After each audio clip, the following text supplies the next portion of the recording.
जनकपूरमध्ये दर्शन घेतल्यानंतर आपण दुसऱ्या दिवशी निघालो आहोत काठमांडूकडे. जनकपूर ते काठमांडू हे अंतर आहे 230 किलोमीटर आणि त्यासाठी आपल्याला लागणार आहे 7 तास.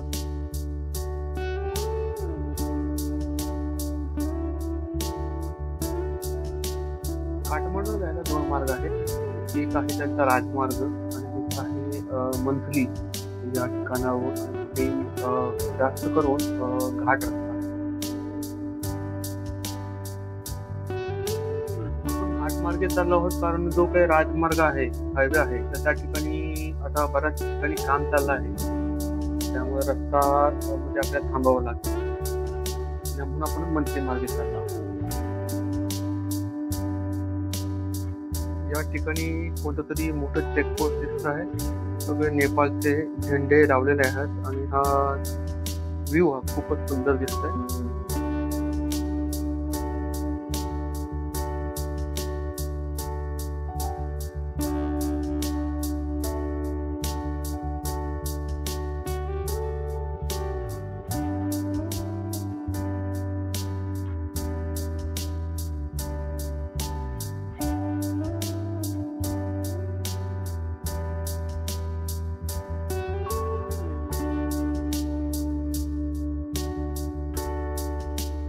आपण उजवीकडे वळण घेत आहोत आणि अशा प्रकारे आपला हा घाट रस्ता आहे तो चालू होणार आहे थोड्याच वेळात. हा जो काही घाट रस्ता आहे त्यामध्ये आपल्याला बऱ्याच जे काही पर्वत संकुल आहेत ते आपल्याला पार करावे लागतील. म्हणजे एक आपण पर्वत चढतोय, उतरतोय, परत दुसऱ्यावरती चढतो, उतरतो, असं करत बऱ्याच पर्वतांना आपण पार करून काठमांडूला पोहोचणार आहोत. आणि बघा हा घाट चालू झाला आहे.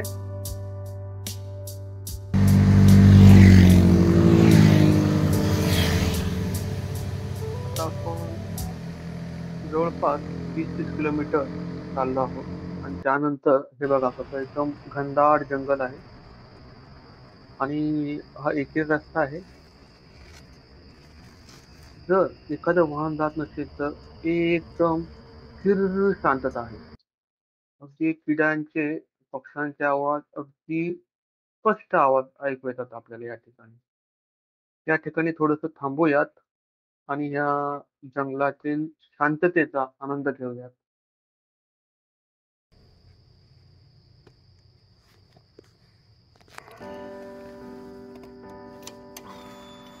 जंगलातील या स्थिर शांततेला भंग करत आता आपण आपली मोटरसायकल चालू करत आहोत. कारण आपण या ठिकाणी जास्त वेळ थांबू शकत नाही. आपल्याला काठमांडूला पोहोचायचंय संध्याकाळच्या 8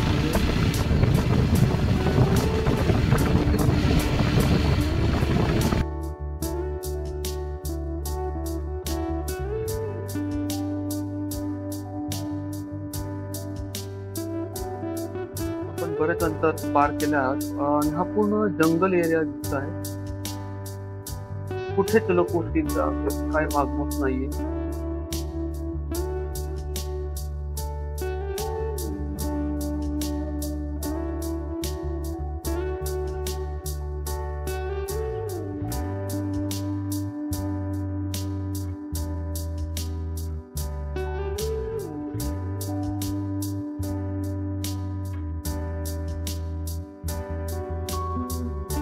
आता आपण गाडीला थोडी विश्रांती देऊयात आणि समोरचं जे काही निसर्गाचे सौंदर्य आहे त्याचा आनंद घेऊयात. आता आपण पुन्हा आपला प्रवास चालू करत आहोत. पुन्हा एक पर्वत चढायचा आहे, उतरायचा आहे आणि हा रस्ता खूपच नॅरो असल्यामुळे आपल्याला खूप सतर्क राहावं लागत आहे. नशिबाने यांनी चोख व्यवस्था केली आहे की वरून कोणती दगड वगैरे पडू नये. पूर्णपणे दगडी बांधकाम करून ठेवलं आहे त्यांनी, जेणेकरून खूप काही पाऊस आला तरी सुद्धा रस्त्यावर जी वाहतूक आहे ती थांबवू नये.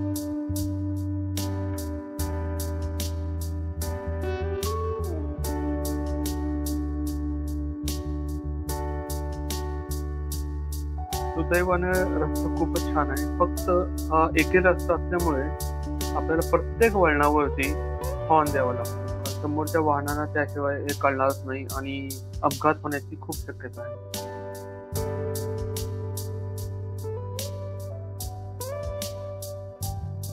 समोर एक फार सुंदर दृश्य दिसतंय आपल्याला.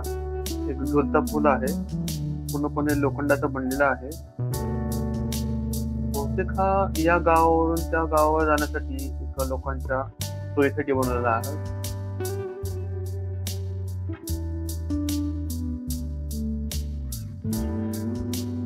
पुढे जर आपण पाहत आहात मस्तपैकी ही भात शेती दिसत आहे. समोर हिरवेगार डोंगर आणि त्यांच्या मध्ये ही आता लोकवस्ती दिसते आहे आणि त्याच्याबरोबर हे शेती दिसते. हे जे समोर दिसतंय ते याला बहुतेक स्टेप फार्मिंग म्हणतात, कारण डोंगर भागामध्ये एक सलग जमीन मिळणं अवघड असतं.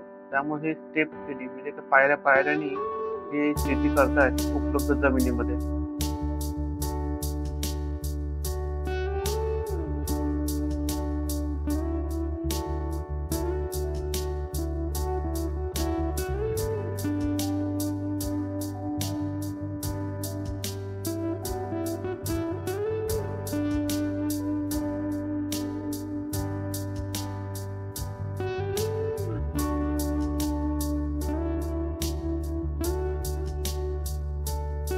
सुदैवाने थोडं तर पुढे गेल्यानंतर एक चहाची टपरी दिसली मला. त्या ठिकाणी आता चहा आणि बिस्किट नाश्ता आपण करूयात. सोबतच हा सुंदर निसर्ग आहे त्याचा आस्वाद घेऊयात.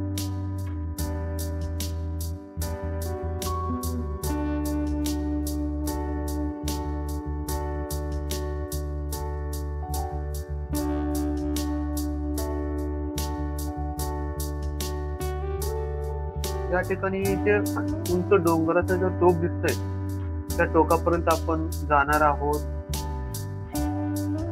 पुन्हा पलीकडच्या बाजूला आपण उतरणार आहोत.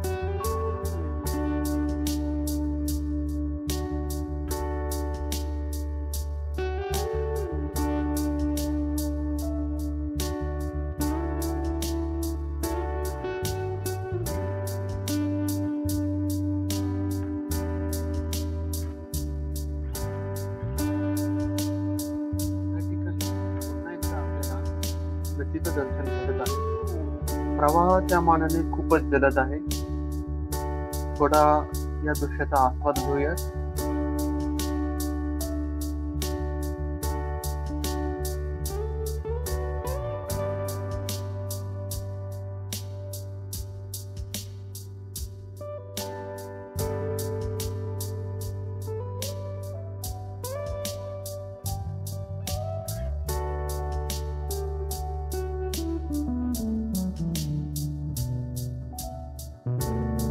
या ज्या काही व्हॅन दिसत आहेत या आपल्याकडे जसा इको असतात प्रवासी वाहतूक करतात पॉइंट टू पॉइंट, तशा या आहेत. ह्या जास्त करून टोयोटाच्या आहेत किंवा चायनाच्या काही ब्रँड्स आहेत ज्या फक्त नेपाळमध्येच उपलब्ध आहेत.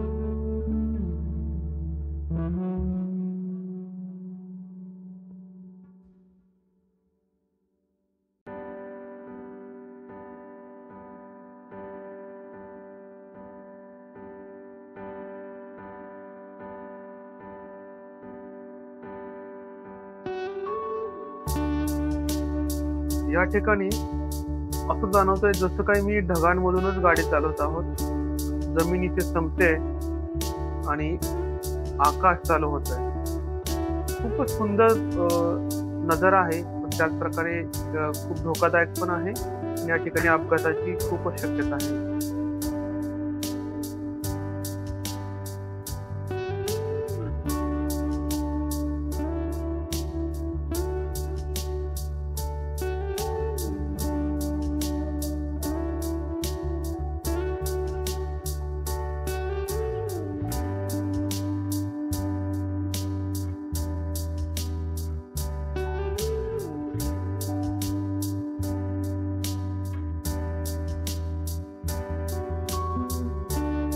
पुन्हा एकदा थांबले आहोत.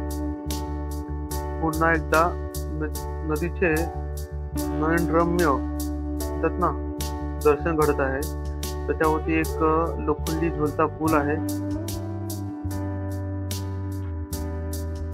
नदीचा पाण्याचा आवाज मला इथपर्यंत एवढ्या उंचावर पण येत आहे. आणि शेजारी मस्तपैकी गव्हाची शेती दिसते.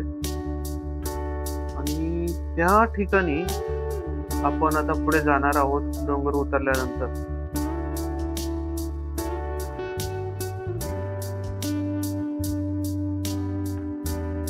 थोडंसं अंतर पुढे येऊन आपण पुन्हा एकदा थांबलो आहोत.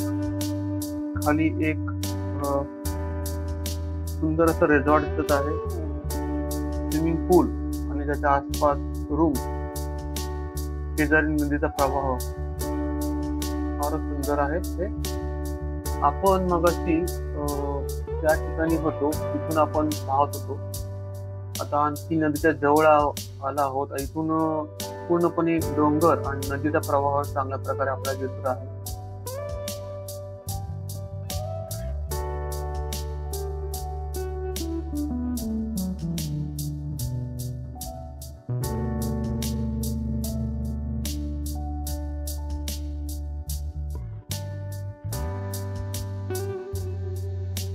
तिथून थोडे पुढे आल्यानंतर मला केरलावरून सायकलवरून आलेल्या एका भेट झाली. चला त्याच्याशी जरा गप्पा मारूयात. त्याचा स्वतःचा एक इंस्टाग्राम आणि यूट्यूब चॅनल देखील आहे, KDGL ट्रॅव्हल नावाचा. So Akhil, tell me about your journey. Hi, my name is Akhil. I'm coming from Kerala, Kochi. I'm starting my cycling around now 6 months. Continue cycling in Kerala to Tamil Nadu, Chennai side to Andhra, Odisha. Now reaching Nepal in Kakerpeta side in Siliguri side. Around 10 to 12 days over in Nepal. Very nice to Nepal. And my plan is around 1 month or 2 months. So you are enjoying hospitality of Nepal. Yeah, Nepal is very good. त्याचा विचार करता करता कधी एकदा काठमांडूला पोहोचलो कळालंच नाही.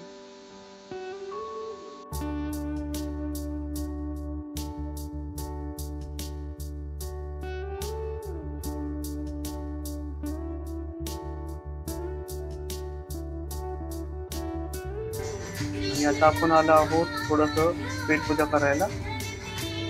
छानपैकी छोल्याची भाजी आहे आणि जिलेबी आणि फुलके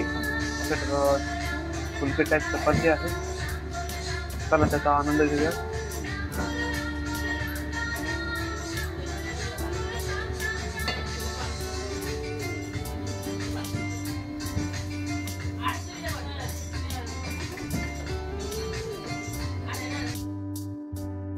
काठमांडूमध्ये मी सुंधारा या एरियामध्ये हॉटेल घेतलं आहे.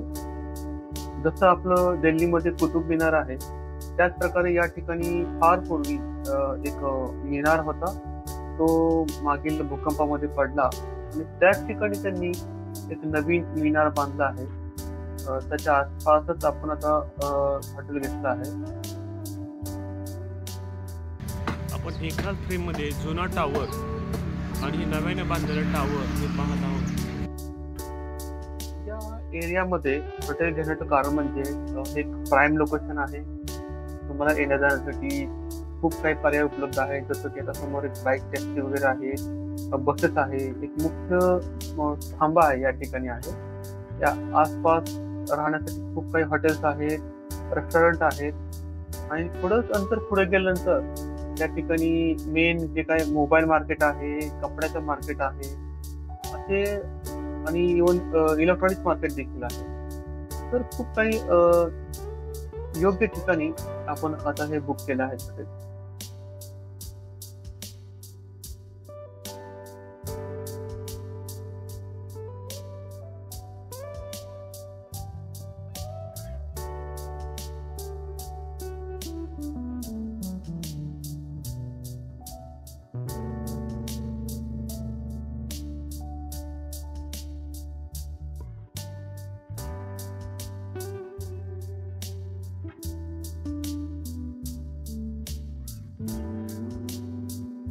दुसऱ्या वस्तू आहेत ते निर्माणात येत आहेत.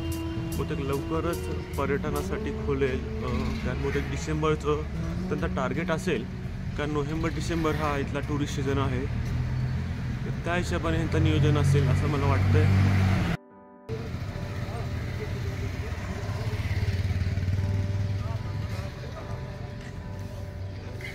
पाहूयात किती वाजता ओपन होणार.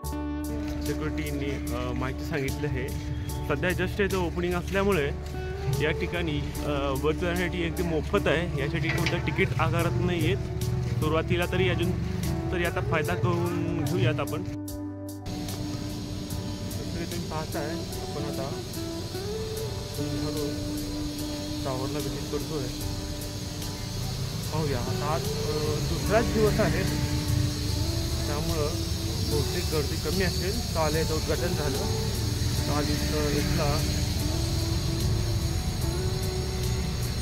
एक विशेष राजकीय समारंभ होता त्याच्या वतीने. तर त्यानिमित्त इथं एक ओपनिंग झालं आहे कालच. आज दुसराच दिवस आहे, त्यामुळे पाहूयात आता वरून दृश्य कसं दिसतंय ते. फारच सुंदर आहे बसस्टॉप ची व्यवस्था. कारण हे एक प्राईम लोकेशन आहे. जसं मुंबईमध्ये CSM जवळ आहे, त्याच प्रकारे एक आयकॉनिक प्लेस आहे. कारण या ठिकाणी हा टावर आहे, कुंधालू टावर, कंधारा टावर. या ठिकाणी हे बसस्टॉप आहे.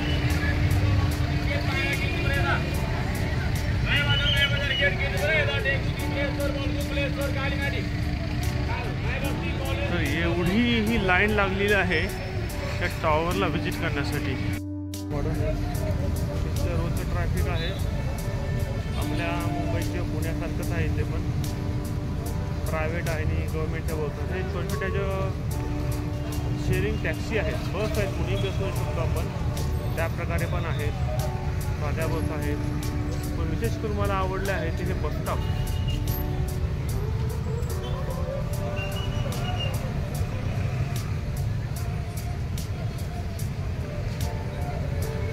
आणि जागोजागी असं रस्ता क्रॉस करण्यासाठी असे पूल बांधले आहेत, जेणेकरून जे काही पादचारी लोक आहेत त्यांचा अडथळा वाहतुकीला होऊ नये, कोणत्या प्रकारचा अपघात होऊ नये. तुम्ही बघत आहात टोयोटा कंपनीच्या गाड्या आहेत या सगळ्या. मिनी बस आहेत. तर आपल्याकडे टेम्पो ट्रॅव्हलर आहे, तसे ते टोयोटाने प्रोव्हाइड केलेले मिनी बस आहेत.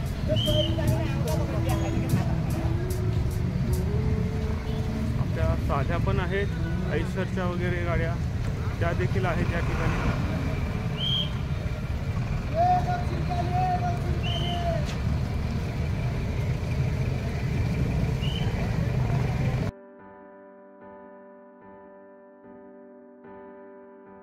नुकताच मिळाल्या माहितीप्रमाणे आता जे काय विजिटिंग स्लॉट होते त्या सुंदर टावरला व्हिजिट करायचे ते सर्व फुल झाले आहेत.